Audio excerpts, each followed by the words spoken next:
पहला प्रश्न इसमें पूछा गया था कि हड्डी की मातृदेवी मूर्ति प्राप्त हुई है कहाँ से? तो यह विंध्य घाटी के उच्च पूर्व पाषाण काल से प्राप्त हुआ है, यानी कि डी ऑप्शन यहाँ पे सही हो जाएगा। उत्तर प्रदेश के मिर्जापुर क्षेत्र में अवस्थित बेलर नदी घाटी के लोहंदा नामक पुरास्थल से हड्डी निर्मित मातृदेवी की मूर्ति उच्च पूर्व पाषाण काल से प्राप्त हुई है, तो डी ऑप्शन यहाँ सही हो जाएगा। दूसरा प्रश्न है बूचड़खाना क्षेत्र का साक्ष्य प्राप्त हुआ है, तो यह महदहा से प्राप्त हुआ है। ए ऑप्शन यहाँ पे सही हो जाएगा। महदहा ये उत्तर प्रदेश के प्रतापगढ़ जिले में जो है स्थित है। तीसरा प्रश्न है इनमें से किन्हें भारत के प्रागैतिहास के अध्ययन को आरंभ करने का श्रेय दिया जाता है? तो ये दिया जाता है रॉबर्ट ब्रूस फूट को। बी ऑप्शन यहाँ पे सही हो जाएगा। भारतीय प्रागैतिहास के जनक ब्रिटिश भूविज्ञानी रॉबर्ट ब्रूस फूट थे और 1863 ईस्वी में चेन्नई के निकट पल्लवरम से पाषाण निर्मित उपकरण जैसे कुल्हाड़ी की निर्णायक खोज के बाद इन्होंने अपने सहयोगी विलियम किंग के साथ मिलकर के दक्षिण एवं पश्चिम भारत में प्रागैतिहास काल से संबंधित अनेक महत्वपूर्ण खोज की और इन्होंने लगभग 33 वर्ष भूवैज्ञानिक सर्वेक्षण में बिताए और इन्हें प्रायः भारतीय प्रागैतिहास का पिता भी माना जाता है।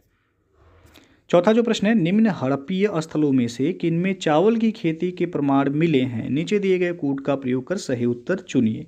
तो पहला दिया गया है इसमें कालीबंगा, दूसरा है लोथल, तीसरा है मोहनजोदड़ो, चौथा है सुरकोटदा। तो कूट से आपको बताना है कि कौन सा ऑप्शन सही होगा यहाँ पे।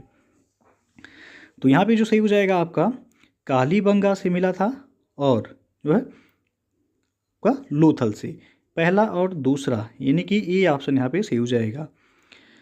कालीबंगा ये आपका राजस्थान में है, लोथल ये गुजरात में है और मोहनजोदड़ो ये आपका पाकिस्तान में पड़ता है, पाकिस्तान के लरकाना ज़िले में है और सुरकोटदा ये गुजरात के कच्छ ज़िले में स्थित है। तो कालीबंगा और लोथल ये जो है हड़प्पीय स्थलों से चावल की खेती के प्रमाण मिले हैं, तो ये ऑप्शन यहाँ सही होगा। पांचवा प्रश्न है किस पुरास्थल के दुर्ग में 7 अग्निकुंड प्राप्त हुए हैं?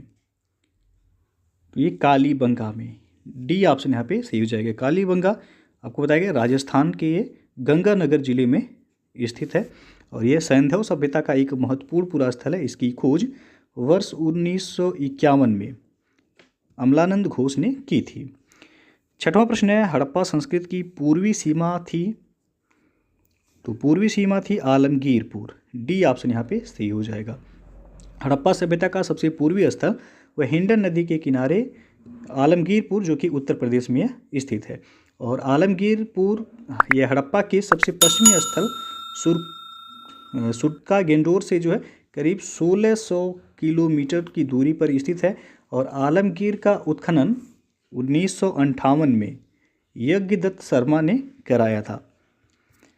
सातवां प्रश्न है धौलावीरा के निम्नतम प्रथम चरण का जमाव किस संस्कृति से संबंधित है? तो यह विकसित हड़प्पा संस्कृति से संबंधित है, सी विकल्प यहाँ पे सही हो जाएगा। आठवां प्रश्न है नारायण के साथ विष्णु के तादात्म्य का प्राचीनतम उल्लेख प्राप्त होता है?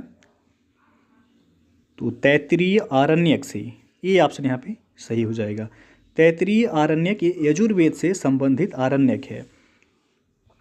अगला जो प्रश्न है आपका नरसिंह मेहता किस भक्ति शाखा से जुड़े थे? तो ये जुड़े हैं वैष्णव भक्ति शाखा से, यानी कि बी विकल्प यहाँ पे सही हो जाएगा। और ये जो है 15वीं सदी के गुजरात के संत कवि थे, इनके द्वारा रचित वैष्णव जन तो तेनो कहिए ये भजन गांधी जी का प्रिय भजन था। तो ये भी पूछा जाता है कि किसके द्वारा ये लिखा गया था। अगला जो प्रश्न है इनमें से कौन वैदिक सूर्य देवता नहीं थे? तो वह थे विश्वकर्मा, डी सी ऑप्शन जो है सही होगा यहाँ पे। सावित्री, विष्णु, उरुक्रम तथा सविता ये वैदिक सूर्य देवता से संबंधित है, जबकि विश्वकर्मा यह शिल्पियों का जो है मुखिया थे। इन्हें निर्माण एवं सृजन का देवता भी माना जाता है। अगला क्वेश्चन है ऋग्वेद के किस मंडल में गायत्री मंत्र लिखा गया है? तो तृतीय मंडल में, सी विकल्प यहाँ पे सही हो जाएगा। ऋग्वेद सर्वाधिक प्राचीन वेद है। गायत्री मंत्र ऋग्वेद में उल्लिखित है और इसके रचनाकार विश्वामित्र हैं। यह सूर्य देवता को समर्पित है और यह मंत्र ऋग्वेद के तृतीय मंडल में वर्णित है, तो सी ऑप्शन सही हो जाएगा। 12वां क्वेश्चन है भगवती सूत्र किस धर्म से संबंधित है? तो ये जैन धर्म से संबंधित है, बी ऑप्शन यहाँ पे सही हो जाएगा। भगवती सूत्र ये जैन धर्म का सर्वाधिक महत्वपूर्ण ग्रंथ है। इसमें जैन धर्म के सिद्धांतों के अतिरिक्त स्वर्ग और नरक के विषय में भी विस्तृत वर्णन किया गया है। अगला प्रश्न है, कनिष्क बौद्ध धर्म के किस संप्रदाय का अनुयायी था? तो यह था महायान। बी विकल्प यहाँ पे सही हो जाएगा। कनिष्क ये बौद्ध धर्म के महायान संप्रदाय का अनुयायी था।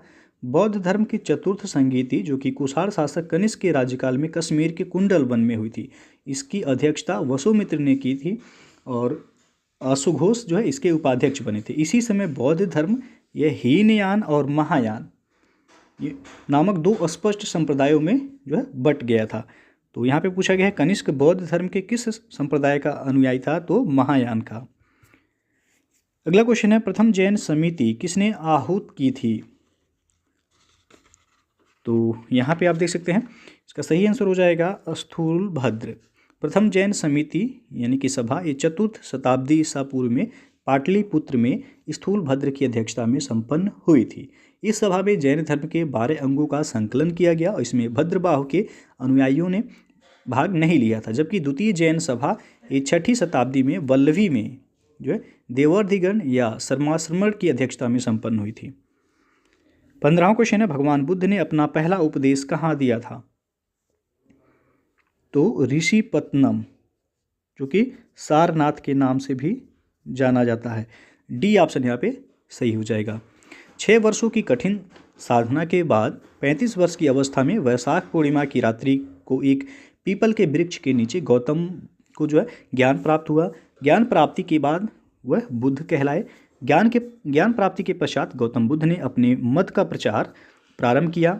अरुवेला से वे सबसे पहले ऋषिपत्तन जो कि वर्तमान में सारनाथ के नाम से जाना जाता है यहाँ आए और यहाँ इन्होंने जो है 5 ब्राह्मण सन्यासियों को पहला उपदेश दिया था और इस प्रथम उपदेश को ही धर्म चक्र प्रवर्तन कहा जाता है। तो ये नाम याद रखिएगा आप लोग, ऋषिपत्तन या सारनाथ। अगला जो प्रश्न है, सीरिया का राजदूत डायमेकस किस मौर्य शासक के दरबार में आया था? यहाँ पे बी ऑप्शन सही होगा, बिंदुसार। डायनोसियस नामक राजदूत को मिस्र के शासक टालमी फिलाडेल्फस द्वितीय ने बिंदुसार के दरबार में भेजा था और बिंदुसार के समय में सीरिया के शासक एंटियोकस प्रथम ने डाईमेकस नामक राजदूत को भेजा था। तो बी ऑप्शन सही हो जाएगा। 17वां क्वेश्चन है, मेगास्थनीज के लेखन में उल्लिखित एग्रोनोमोई कौन थे? तो ये जिले के अधिकारी थे। सी विकल्प यहाँ पे सही हो जाएगा। और मेगास्थनीज पूछा जाता है कि मेगास्थनीज के पुस्तक का नाम क्या है? तो इंडिका, याद रखिएगा। अगला क्वेश्चन देखते हैं, गुप्त संवत 61 का मथुरा स्तंभ लेख संबंधित है? तो ये संबंधित है आपका चंद्रगुप्त द्वितीय से, यानी कि बी ऑप्शन यहाँ पे सही हो जाएगा। गुप्त संवत 61 का मथुरा लेख चंद्रगुप्त द्वितीय। चंद्रगुप्त द्वितीय का जो समयकाल था वह था 375 से लेके 415 ईस्वी और वह प्रथम गुप्त शासक था जिसने परम भागवत की उपाधि धारण की थी। मेहरौली लेख के अनुसार उसने विष्णुपद पर्वत पर विष्णु ध्वज की स्थापना भी कराई थी। 19वां प्रश्न है, इनमें से किस चोल शासक की उपाधि गंगईकोंड थी? तो यह राजेंद्र प्रथम का। बी विकल्प सही हो जाएगा। राजराज प्रथम की मृत्यु के बाद उसका योग्यतम पुत्र राजेंद्र प्रथम सम्राट बना। उसने अपने पिता की साम्राज्यवादी नीति को आगे बढ़ाया। राजेंद्र प्रथम का काल वह चोल शक्ति का चरमोत्कर्ष काल था। राजेंद्र प्रथम के बारे में कहा गया है कि उसने बंगाल की खाड़ी को चोल झील का स्वरूप प्रदान कर दिया था। अगला प्रश्न देखते हैं कि राजराज प्रथम की माता का क्या नाम था? तो उनके माता का नाम था वानवन महादेवी।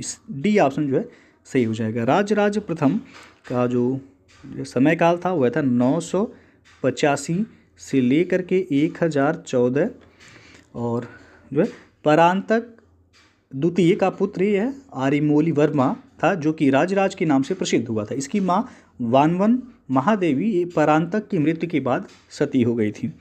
तो डी ऑप्शन सही हो जाएगा यहाँ।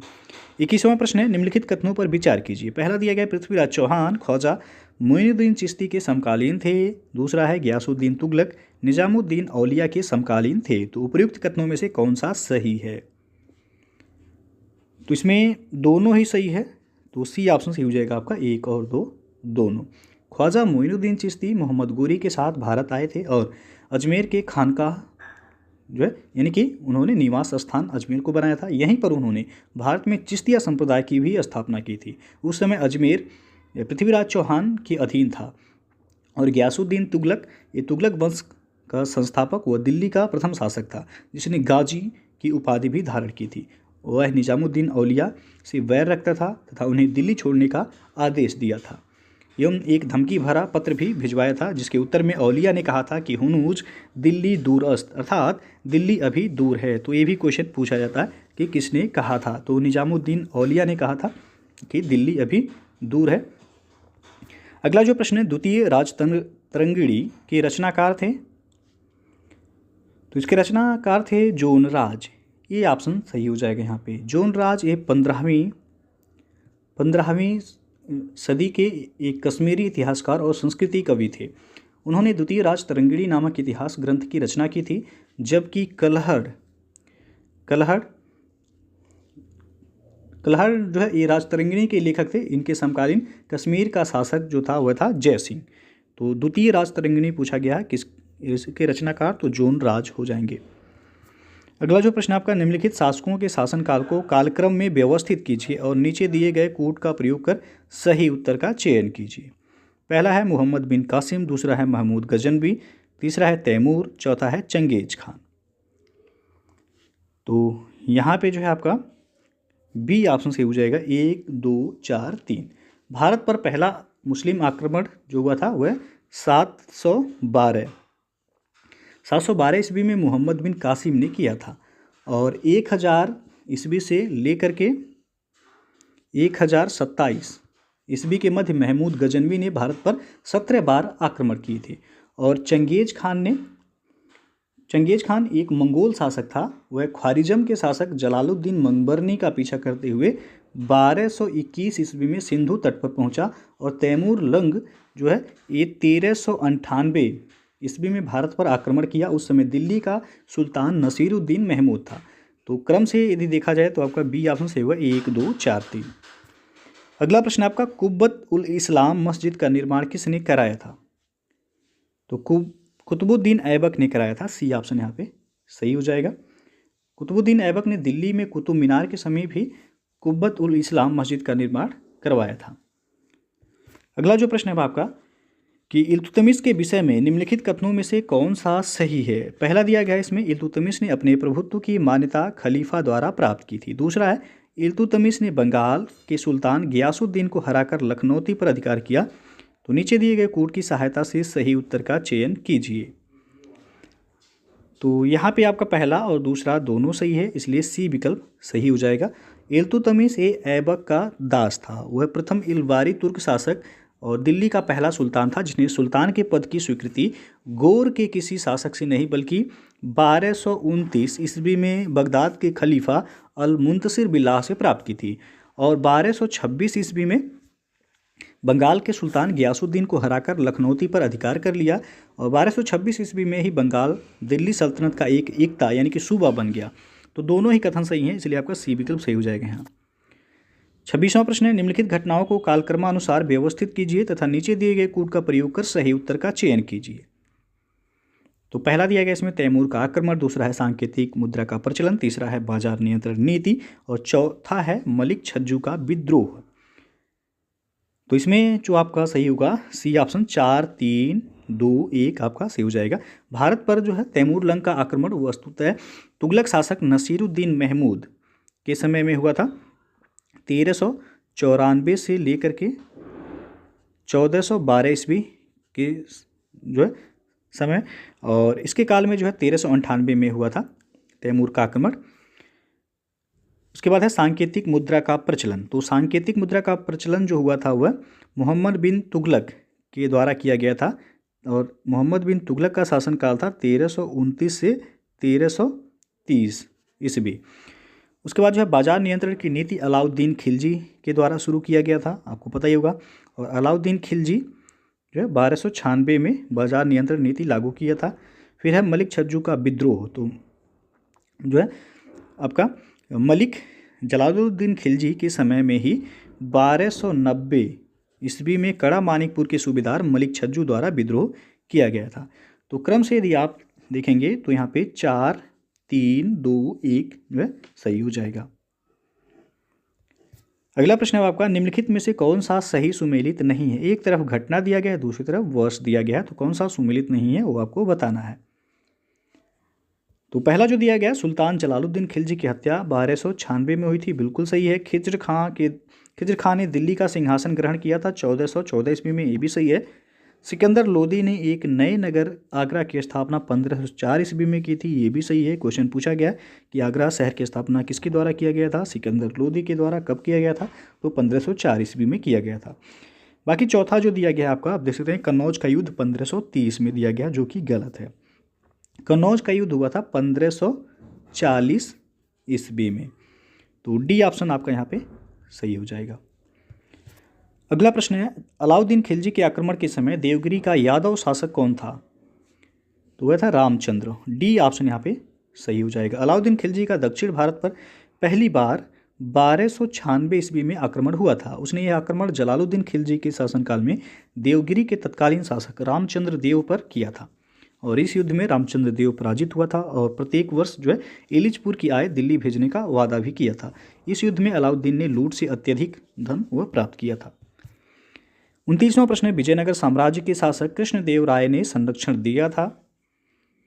तो वल्लभाचार्य को संरक्षण दिया था, ये ऑप्शन यहाँ पे सही हो जाएगा। कृष्णदेव राय का यदि शासनकाल देखा जाए तो 1509 ईस्वी से लेकर के 1529 ईस्वी था, और तत्कालीन दक्षिण भारत का सबसे शक्तिशाली राजा था कृष्णदेव राय, और इस कृष्णदेव राय को ही आंध्र भोज भी कहा जाता है, तो ये याद रखिएगा। अगला प्रश्न है, श्री संप्रदाय किस धर्म से संबंधित है? तो यह वैष्णव धर्म से संबंधित है, बी ऑप्शन यहाँ पे सही हो जाएगा। शेख सलीम चिश्ती की दरगाह कहाँ पर स्थित है? तो यह फतेहपुर सीकरी में है, डी ऑप्शन यहाँ पे सही हो जाएगा। अगला क्वेश्चन है आपका, निम्न घटनाओं को कालक्रमानुसार व्यवस्थित कीजिए तथा नीचे दिए गए कूट का प्रयोग करते हुए सही उत्तर का चयन कीजिए। पहला है खुर्रम का विद्रोह, दूसरा है चौसा का युद्ध, तीसरा है धर्मत का युद्ध, चौथा है खुसरो का विद्रोह। तो सबसे पहले जो है आप देख सकते हैं 1539 ईस्वी में चौसा के युद्ध में 1539 में चौसा के युद्ध में हुमायूं को शेर शाह से पराजित होना पड़ा था, और जहांगीर के सबसे बड़े पुत्र खुसरो ने जहांगीर के गद्दी पर बैठने के बाद ही विद्रोह किया था, जो कि 1606 ईस्वी में पराजित हुआ, और 1623 में ही शहजादे खुर्रम के विद्रोह का महावत खां के नेतृत्व में वाली मुगल सेना ने दमन किया था, और अप्रैल 1658 में मध्य प्रदेश में स्थित उज्जैन के निकट धर्मत का युद्ध हुआ था 1658 में, और औरंगजेब तथा दारा सिकोह के मध्य यह युद्ध हुआ था। तो क्रम से यदि आपका देखा जाए तो डी ऑप्शन सही होगा, 2, 4, 1, 3 यहाँ पे सही हो जाएगा। अगला प्रश्न, राज दरबार में मीर ए तुजुक शब्द का प्रयोग किया जाता था? तो यहाँ पे जो है कोई भी ऑप्शन सही नहीं, आयोग के द्वारा जो है ये क्वेश्चन जो है डिलीट किया गया। तो आपको बता दें कि मुगल दरबार में मीर ए तुजुक जो है यानी कि ये धर्मानुष्ठान का अधिकारी था, इसका प्रमुख कार्य था धार्मिक उत्सवों आदि का प्रबंध करना था। तो ऑप्शन में आप देख सकते हैं कोई भी विकल्प यहाँ पे सही नहीं है, तो आयोग के द्वारा जो है ये क्वेश्चन डिलीट किया गया था। अगला प्रश्न, अकबर के शासनकाल में उपज का कितना प्रतिशत भूराजस्व के रूप में किसानों से लिया जाता था? तो 33.1/3% लिया जाता था, सी विकल्प यहाँ पे सही हो जाएगा। अगला प्रश्न है, किरोरी शब्द किसकी प्रशासनिक व्यवस्था में राजस्व अधिकारी के लिए प्रयुक्त किया जाता था? तो अकबर, डी ऑप्शन यहाँ पे सही हो जाएगा। किरोरी शब्द अकबर की प्रशासनिक व्यवस्था में राजस्व अधिकारी के लिए प्रयुक्त किया जाता था। अगला क्वेश्चन है, अकबर के शासनकाल में प्रचलित एक दाम दशमलव मुद्रा की में कितने पैसे के बराबर थी? तो ये 2 पैसे के बराबर थी, सी ऑप्शन सही हो जाएगा यहाँ पे। अगला प्रश्न है, पैबाकी शब्द से तात्पर्य था? तो भूमि से, डी ऑप्शन यहाँ पे सही हो जाएगा। मुगल काल में पैबाकी शब्द से तात्पर्य भूमि था। मुगल शासनकाल में भूमि कर के आधार पर भूमि का विभाजन जो है मुख्यतः दो भागों में किया गया था। एक तो खालसा जागीर, दूसरा पैबाकी। तो पैबाकी के अंतर्गत आने वाली भूमि अस्थायी रूप से केंद्रीय नियंत्रण में रहती थी और मुगल काल में जागीरों के हस्तांतरण की एक आम प्रक्रिया बन गई थी। ऐसे हस्तांतरणों के समय यह भूमि केंद्र की देखरेख में रहती थी और इसे पैबाकी कहा जाता था। अगला प्रश्न है, निम्न में से किस कृति को उसके फारसी अनुवादकों द्वारा रज्मनामा शीर्षक दिया गया?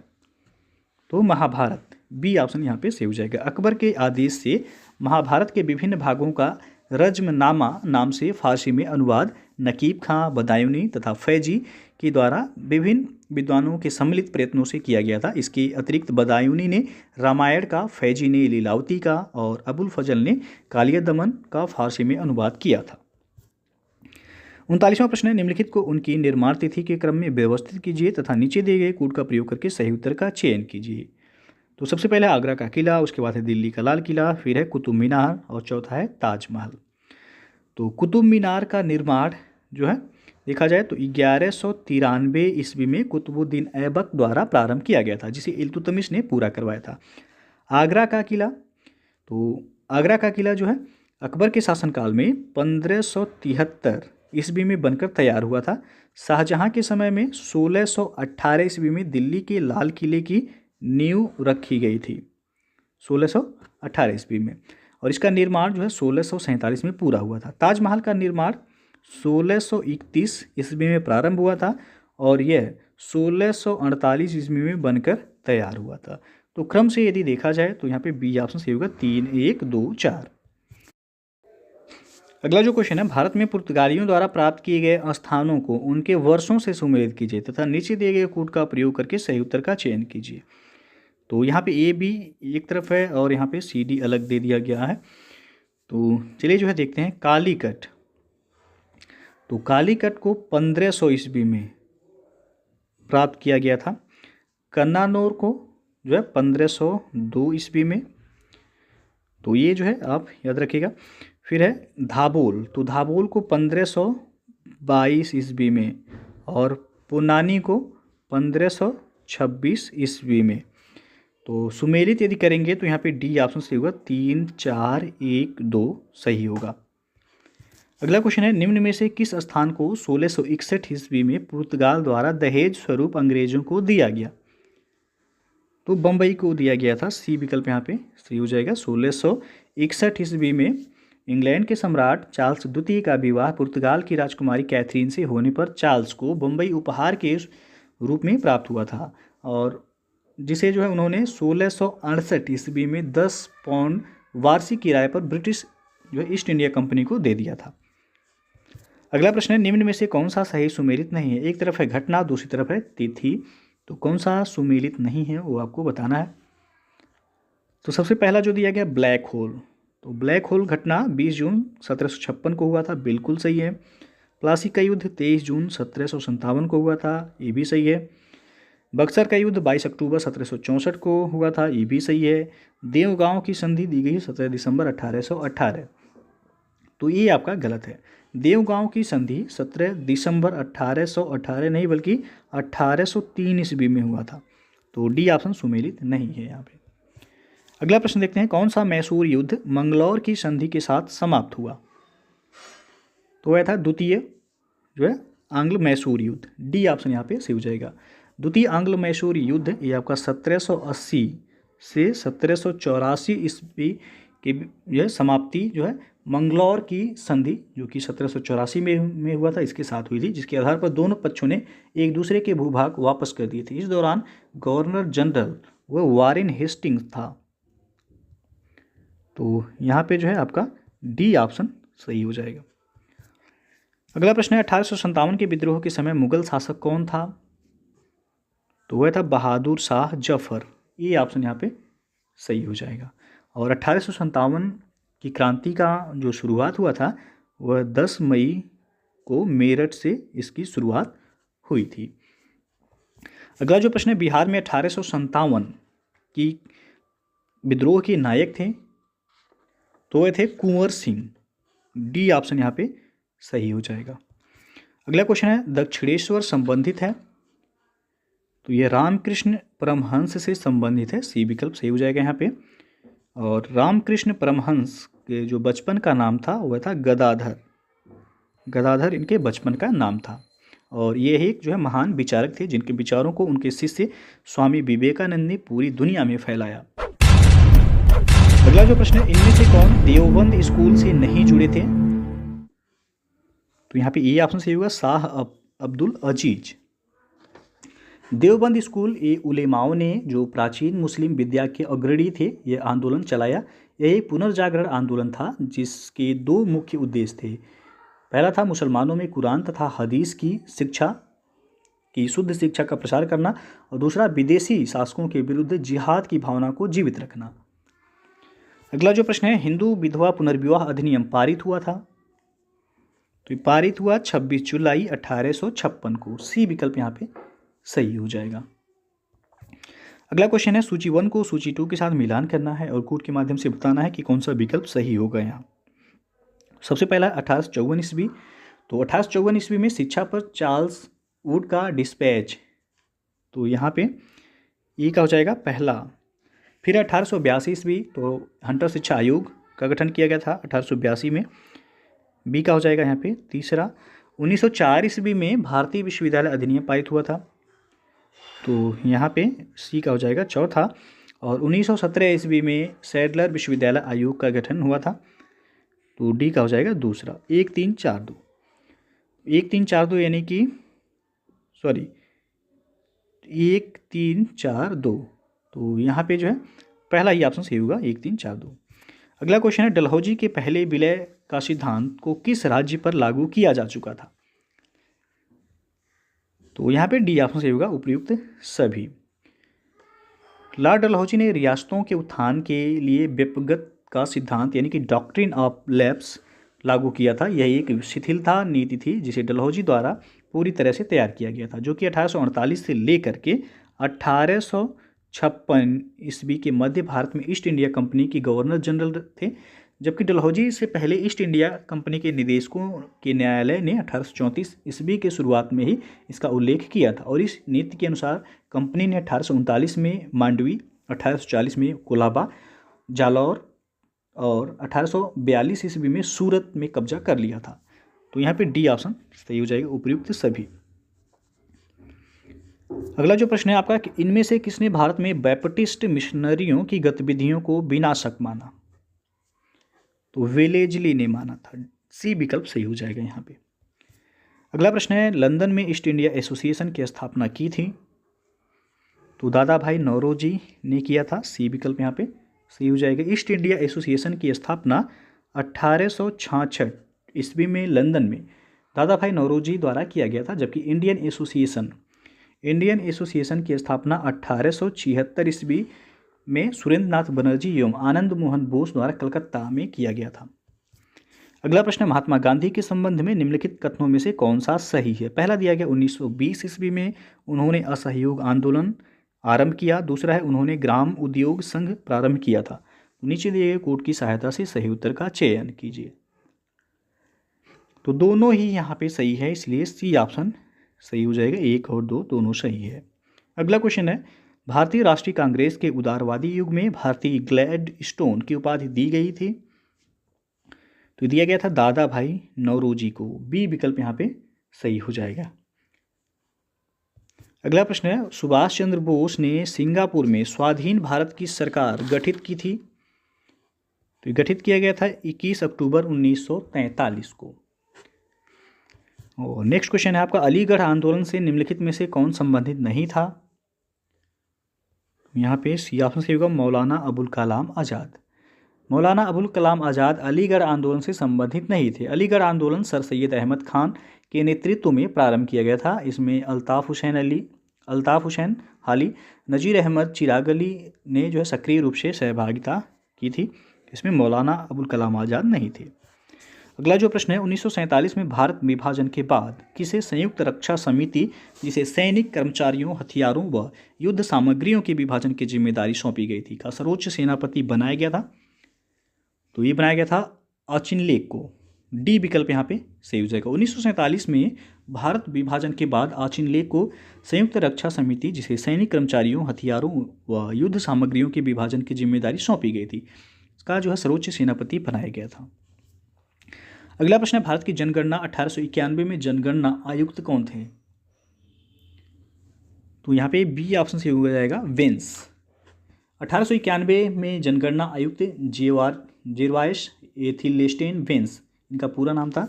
तो यहाँ पे बी ऑप्शन सही हो जाएगा। और भारत में जनगणना की शुरुआत जो है सबसे पहले 1872 ईस्वी में हुई थी लॉर्ड मेयो के कार्यकाल में, और नियमित जनगणना यदि देखा जाए तो 1881 में लॉर्ड रिपन के कार्यकाल में शुरू हुआ था। लेकिन यहाँ पे पूछा गया 1891 में जनगणना आयुक्त कौन थे, तो वह वेंस थे।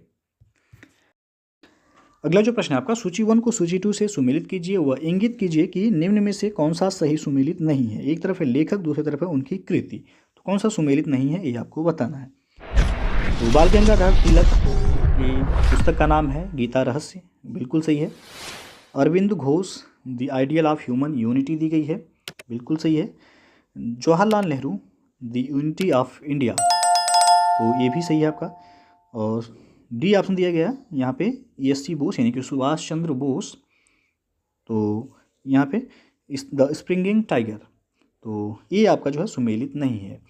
द स्प्रिंगिंग टाइगर के लेखक हैं कर्नल ह्यूटोय, कर्नल ह्यूटोय इसके लेखक थे। तो डी ऑप्शन यहाँ पे सुमेलित नहीं है आपका। अगला जो प्रश्न है आपका, निम्न घटनाओं पर विचार कीजिए तथा उन्हें कालक्रमानुसार व्यवस्थित कीजिए और नीचे दिए गए कोड का प्रयोग करके सही उत्तर का चयन कीजिए। पहला है श्रीरंगपट्टनम की संधि, दूसरा है सूरत की संधि, तीसरा है सालबाई की संधि, चौथा है वसई यानी कि वेसिन की संधि। तो यहाँ पे जो है देख लेते हैं, सूरत की संधि जो हुई थी ये आपका 1775 ईस्वी में संपन्न हुई थी, और प्रथम आंग्ल मराठा युद्ध का समापन सालबाई की संधि के द्वारा ही हुआ था 1782 ईस्वी में। उसके बाद जो है यहाँ पे तृतीय आंग्ल मैसूर युद्ध जो कि 1790 से 92 तक हुआ था, इसका जो है समापन यानी कि जो तृतीय आंग्ल मैसूर युद्ध था इसकी समाप्ति जो है श्रीरंगपट्टनम की संधि 1792 के द्वारा ही हुआ था, और इस संधि में अंग्रेजों की ओर से कार्नवालिस तथा मैसूर से टीपू सुल्तान शामिल थे। बसीन की संधि ये आपका 1802 ईस्वी में पेशवा बाजीराव द्वितीय और अंग्रेजों के मध्य हुई थी। तो कालक्रम अनुसार के यदि देखा जाए तो यहाँ पे सबसे पहले हो जाएगा सूरत की संधि, फिर हो जाएगा आपका सालबाई की संधि, फिर श्रीरंगपट्टनम की संधि, और लास्ट में होगा बेसिन की संधि। तो बी ऑप्शन यहाँ पे सही होगा, 2, 3, 1, 4। तो दोस्तों ये था आपका उत्तर प्रदेश लोक सेवा आयोग द्वारा आयोजित ELT ग्रेड एग्जाम 2018 का इतिहास का सॉल्व पेपर। तो वीडियो यदि अच्छा लगा हो लाइक शेयर कर दीजिएगा, चैनल को सब्सक्राइब नहीं किए हैं तो चैनल को सब्सक्राइब कर लीजिएगा, साथ में बेल आइकन को प्रेस कर लीजिएगा जिससे आने वाले अगले वीडियो का नोटिफिकेशन आपको पहले मिलता रहे। तो वीडियो को पूरा देखने के लिए बहुत बहुत धन्यवाद।